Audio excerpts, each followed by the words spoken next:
Hi friends, ഇന്ന് നമ്മൾ നോക്കാൻ പോകുന്നത് LSS USS പരീക്ഷകൾക്കാവശ്യമായ പൊതുവിജ്ഞാനവും ആനുകാലിക ചോദ്യങ്ങളുമാണ്.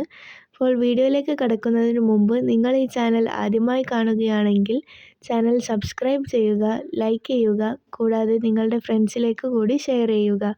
അപ്പോൾ നമുക്ക് ചോദ്യങ്ങളിലേക്ക് കടക്കാം. ന്യൂ ഇയർ ആഘോഷം ആദ്യമായി തുടങ്ങിയത് എവിടെ? ഉത്തരം ബാബിലോൺ. ബാബിലോണിലാണ് ആദ്യമായി ന്യൂ ഇയർ ആഘോഷം തുടങ്ങിയത്. ഐക്യരാഷ്ട്ര സംഘടന 2025 ഏത് വർഷമായി ആചരിക്കാനാണ് തീരുമാനിച്ചത്? ഉത്തരം quantum science and technology. Quantum science and technology വർഷമായാണ് 2025 ആചരിക്കാൻ ഐക്യരാഷ്ട്ര സംഘടന തീരുമാനിച്ചത്. 2023 പത്മഭൂഷൺ പുരസ്കാരം ലഭിച്ച ചലച്ചിത്ര പിന്നണി ഗായിക ആര്? ഉത്തരം വാണി ജയറാം. വാണി ജയറാമാണ് 2023 പത്മഭൂഷൺ പുരസ്കാരം ലഭിച്ച ചലച്ചിത്ര പിന്നണി ഗായിക. എലിസ ടെസ്റ്റ് ഏത് രോഗത്തിനുള്ളതാണ്? ഉത്തരം എയ്ഡ്സ്. എലിസ ടെസ്റ്റ് എയ്ഡ്സ് രോഗത്തിനാണ് ഉള്ളത്.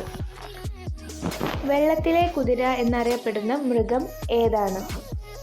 ഉത്തരം ഹിപ്പോ. ഹിപ്പോ ആണ് വെള്ളത്തിലെ കുതിര എന്നറിയപ്പെടുന്ന മൃഗം. ക്ലാസിക്കൽ നൃത്തരൂപമായ ഭരതനാട്യം രൂപം കൊണ്ടത് ഇന്ത്യയിലെ ഏത് സംസ്ഥാനത്താണ്? ഉത്തരം തമിഴ്നാട്. തമിഴ്നാട്ടിലാണ് ക്ലാസിക്കൽ നൃത്തരൂപമായ ഭരതനാട്യം രൂപം കൊണ്ട ഇന്ത്യയിലെ സംസ്ഥാനം. കേരളത്തിലെ ഏറ്റവും ജനസംഖ്യ കൂടിയ ജില്ല ഏതാണ്? ഉത്തരം മലപ്പുറം. മലപ്പുറമാണ് കേരളത്തിലെ ഏറ്റവും ജനസംഖ്യ കൂടിയ ജില്ല. മനുഷ്യനെ ബഹിരാകാശത്ത് എത്തിക്കുന്ന ഇന്ത്യയുടെ ബഹിരാകാശ സഞ്ചാര പദ്ധതി ഏത്? ഉത്തരം ഗഗൻയാൻ. ഗഗൻയാനാണ് മനുഷ്യരെ ബഹിരാകാശത്ത് എത്തിക്കുന്ന ഇന്ത്യയുടെ ബഹിരാകാശ പദ്ധതി. ഐക്യരാഷ്ട്ര സംഘടന UNO ചെറുധാന്യങ്ങളുടെ അന്താരാഷ്ട്ര വർഷമായി ആചരിച്ചത് ഏത് വർഷം? ഉത്തരം 2023. 2023 ഐക്യരാഷ്ട്ര സംഘടന UNO ചെറുധാന്യങ്ങളുടെ അന്താരാഷ്ട്ര വർഷമായി ആചരിച്ചത്. കേരളത്തിൽ ജനസംഖ്യ കൂടിയ രണ്ടാമത്തെ ജില്ല ഏതാണ്? ഉത്തരം തിരുവനന്തപുരം. തിരുവനന്തപുരമാണ് കേരളത്തിൽ ജനസംഖ്യ കൂടിയ രണ്ടാമത്തെ ജില്ല. അന്താരാഷ്ട്ര കാലാവസ്ഥാ ദിനം ഏതാണ്? ഉത്തരം മാർച്ച് 23. മാർച്ച് 23 അന്താരാഷ്ട്ര കാലാവസ്ഥാ ദിനം. വയനാട് ചുരം പൂർണ്ണമായും സ്ഥിതി ചെയ്യുന്നത് ഏത് ജില്ലയിലാണ്? ഉത്തരം കോഴിക്കോട്.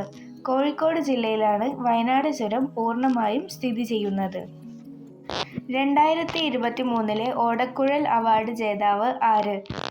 PN ഗോപികൃഷ്ണൻ. PN ഗോപികൃഷ്ണന് ഓടക്കുഴൽ അവാർഡ് നേടിക്കൊടുത്ത കൃതിയാണ് കവിത മാംസഭോജിയാണ്. 2024 വയലാർ അവാർഡ് ജേതാവ് ആര്? ഉത്തരം അശോകൻ ചെരുവിൽ. കാട്ടൂർ കടവ് എന്ന നോവലിനാണ് അശോകൻ ചെരുവിലിന് വയലാർ അവാർഡ് ലഭിച്ചത്. 2023 തകഴി സാഹിത്യ പുരസ്കാരത്തിന് അർഹനായത് ആര്? ഉത്തരം MK സാനു. MK സാനുവിനാണ് തകഴി സാഹിത്യ പുരസ്കാരത്തിന് അർഹനായത്. അടുത്തിടെ IUCNന്റെ റെഡ് ലിസ്റ്റിൽ ഉൾപ്പെട്ട ഇന്ത്യയിൽ നിന്നുള്ള സസ്യയിനം ഏത്? നീലക്കുറിഞ്ഞി. നീലക്കുറിഞ്ഞിയാണ് അടുത്തിടെ IUCNന്റെ റെഡ് ലിസ്റ്റിൽ ഉൾപ്പെട്ട സസ്യയിനം. ഇന്ത്യയുടെ മൂന്നാമത്തെ ചാന്ദ്ര ദൗത്യം ഏത്? ഉത്തരം ചാന്ദ്രയാൻ 3. ചാന്ദ്രയാൻ 3 ഇന്ത്യയുടെ മൂന്നാമത്തെ ചാന്ദ്ര ദൗത്യം. ചാന്ദ്രയാൻ 3 ചന്ദ്രന്റെ ദക്ഷിണ ധ്രുവത്തിൽ സോഫ്റ്റ് ലാൻഡ് ചെയ്ത ദിവസം ഏത്? 2023 ആഗസ്റ്റ് 23. 2023 എഴുത്തച്ഛൻ പുരസ്കാരം ലഭിച്ചത് ആർക്ക്? ഉത്തരം SK വസന്തൻ. SK വസന്തനാണ് 2023 എഴുത്തച്ഛൻ പുരസ്കാരം ലഭിച്ചത്. 2024 എഴുത്തച്ഛൻ പുരസ്കാര ജേതാവ് ആര്? ഉത്തരം NS മാധവൻ. NS മാധവനാണ് 2024 എഴുത്തച്ഛൻ പുരസ്കാര ജേതാവ്. കേരള സർക്കാർ ഏർപ്പെടുത്തിയ പരമോന്നത സാഹിത്യ പുരസ്കാരം ഏത്? ഉത്തരം എഴുത്തച്ഛൻ പുരസ്കാരം. എഴുത്തച്ഛൻ പുരസ്കാരമാണ് കേരള സർക്കാർ ഏർപ്പെടുത്തിയ പരമോന്നത സാഹിത്യ പുരസ്കാരം. കേരളത്തിലെ ഏറ്റവും വലിയ ജില്ല ഏത്? ഉത്തരം ഇടുക്കി. ഇടുക്കിയാണ് കേരളത്തിലെ ഏറ്റവും വലിയ ജില്ല. കേരളത്തിലെ കുരുമുളക് ഗവേഷണ കേന്ദ്രം ഏത്? ഉത്തരം പന്നിയൂർ. പന്നിയൂരാണ് കേരളത്തിലെ കുരുമുളക് ഗവേഷണ കേന്ദ്രം.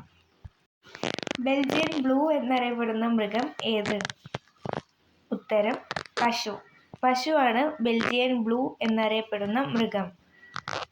ജീവിതം ഒരു പെൻഡുലം എന്ന കൃതിക്ക് 2023 വയലാർ അവാർഡ് ലഭിച്ച എഴുത്തുകാരൻ ആര്? ശ്രീകുമാരൻ തമ്പി. ശ്രീകുമാരൻ തമ്പിക്കാണ് ജീവിതം ഒരു പെൻഡുലം എന്ന കൃതിക്ക് 2023 വയലാർ അവാർഡ് ലഭിച്ചത്. വലിപ്പമേറിയ ചുവപ്പ് അടയാളമുള്ള ഗ്രഹം ഏത്? ഉത്തരം വ്യാഴം.